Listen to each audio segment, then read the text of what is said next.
예, 장주식 작가입니다.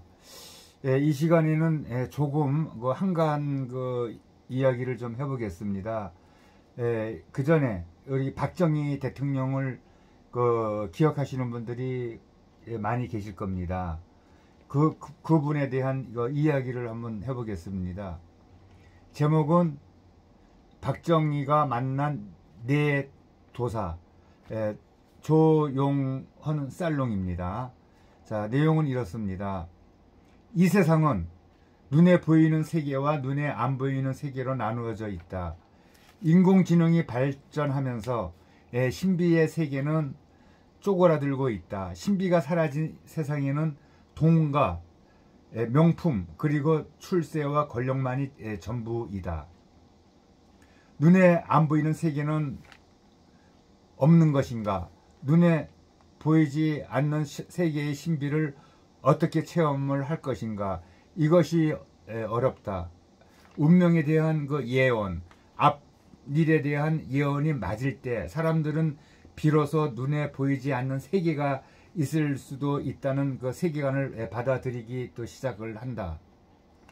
1979년 김인현 총초였다.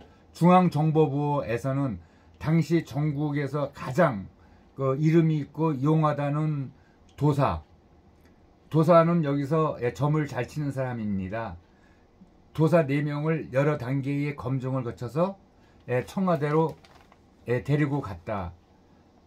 돌팔이를 데리고 갔다가는 문책을 당하니까 신중을 기해가지고 뽑은 선발이기도 하였다.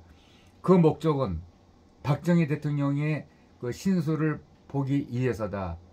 그래서 22살의 서도사, 50대 중반의 남자 도사, 그리고 60대 중반의 보살 할머니, 그리고 미아리의 박도사였다.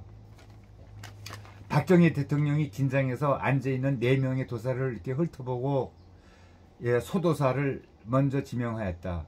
자네가 가장 젊은 것 같으니까 먼저 이야기를 해보게. 군대 갔다가 제대한 지 얼마 안 되었던 22살의 새파란 젊은이였던 그 소도사, 그런 대통령을 직접 눈앞에서 만나니까 굉장히 긴장했다고 한다.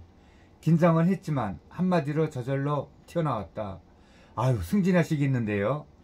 내가 대통령인데 승진할 일이 뭐가 있겠나. 좋다는 뜻이구먼.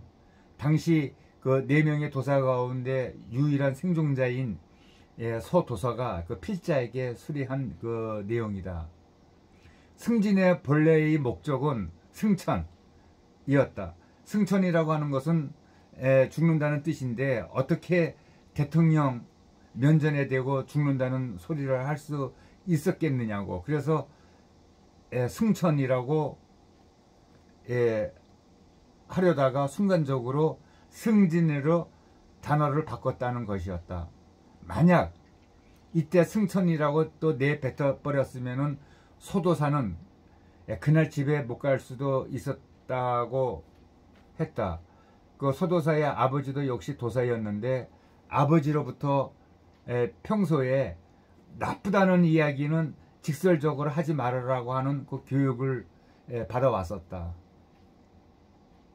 박정희 대통령은 소도사 다음에 50대 중반의 중년 남자 도사에게 한마디 하라고 지명을 하였다. 그 도사의 이야기가 가관이었다. 올해 10월 26일 술시, 그 술시는 보통 오후 7시에서 9시를 얘기합니다. 그래서 술을 먹고자 할 때도 우리 술시에 먹자고 하는 얘기가 오후 7시에서 9시 그 사이에 먹는 그 시간을 이야기하고 있지요. 올해 10월 26일 술시가 안 좋습니다. 그날은 아무것도 안 하시고 쉬시는 게 좋겠습니다. 김재규에게 총 맞은 게 바로 이 시간이다. 당시 서도사 본인도 한 칼이 있다고 자부심이 강했는데 옆에 도사가 말한 술시 이야기를 듣고 참 이 세상에는 고수가 많구나를 실감했다고 한다 라는 이 칼럼을 같이 우리가 공부했습니다. 제목은 박정희가 1979년 그 해가 바로 김인년이라고 합니다. 김인년. 그 도사들은 박정희 대통령의 그 운명을 알고서 그렇게 얘기를 했습니다.